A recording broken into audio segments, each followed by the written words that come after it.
Well, the babies are still teeny tiny, but I've expanded their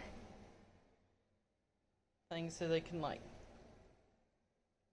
get plenty of exercise. I want you to look at this tiny little bitty boy. Look at him.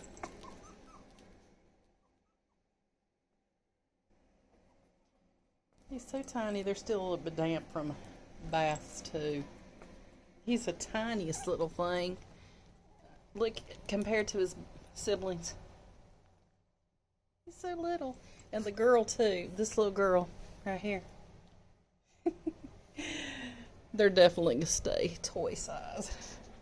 The others will be varying in miniature sizes.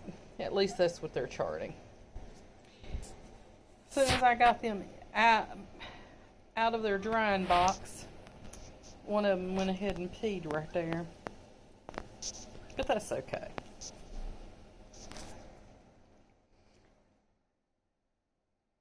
They'll figure out how to use the litter box. But, well, one of them did, but the rest will figure out how to use the litter box shortly.